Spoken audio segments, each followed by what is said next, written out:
Assalamualaikum warahmatullahi wabarakatuh.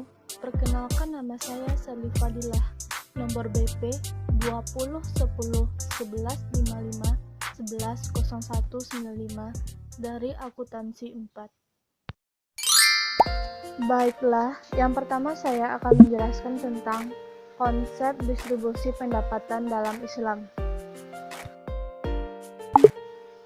Distribusi pendapatan dalam Islam merupakan penyaluran harta yang ada, baik dimiliki oleh pribadi atau publik, kepada pihak yang berhak menerima, yang ditujukan untuk meningkatkan kesejahteraan masyarakat sesuai dengan syariat. Pada dasarnya, distribusi pendapatan dan kekayaan berdasarkan maslahat dan batas waktu, sementara distribusi pendapatan dilandasi oleh produksi, better, dan pertimbangan-pertimbangan pasar.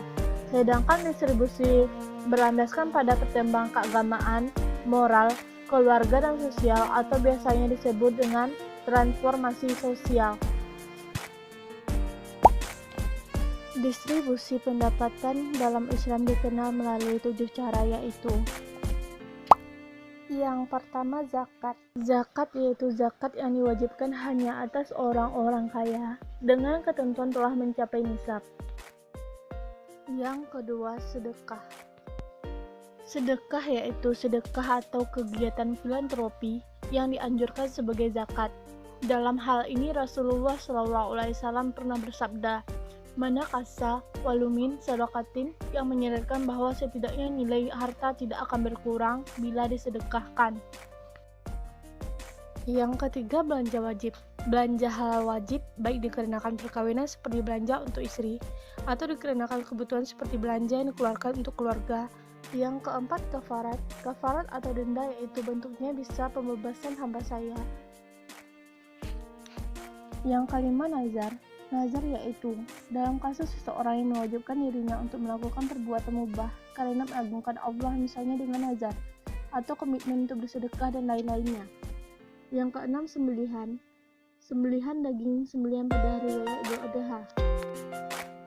Yang ketujuh, intensif negara. Intensif negara yaitu diberikan oleh pemerintahan pada saat distribusi pendapatan dan kekayaan tidak adil dan adanya disparitas yang sangat besar antara kaya dan yang miskin. Adapun pembagian sektor-sektor distribusi pendapatan. Yang pertama, distribusi pendapatan sektor rumah tangga, yaitu distribusi pendapatan dalam konteks rumah tangga tidak terlepas dari sa'adakah. Sa'adakah dalam konteks terminologi Al-Quran dapat dipahami dalam dua aspek, yaitu sa'adakah wajibah dan sa'adakah nafilah. Yang kedua, distribusi pendapatan sektor negara, yaitu prinsip-prinsip ekonomi yang dibangun di atas nilai moral Islam merancangkan kepentingan distribusi pendapatan secara adil. Negara wajib bekerja untuk meningkatkan kesejahteraan materi bagi lingkungan sosial maupun individu dengan memaksimalkan pemanfaatan atas sumber daya yang tersedia. Yang ketiga, distribusi pendapatan sektor industri, yaitu distribusi pendapatan sektor industri terdiri dari mud'arabah, musyarakah, upah maupun sewa. Mud'arabah merupakan bentuk kerjasama antara pihak pemodal atau sa'ibul ma'af dengan pengusaha, atau mud'arib dengan sistem bagi hasil. Selanjutnya, saya akan menjelaskan tentang instrumen distribusi dalam Islam. Instrumen distribusi dalam Islam dapat digolongkan menjadi dua, yaitu yang pertama yaitu zakat sebagai modal distribusi wajib individu. Kesadaran untuk menunaikan kewajiban zakat bagi setiap muslim merupakan atas kunci bagi terciptanya umat yang sejahtera.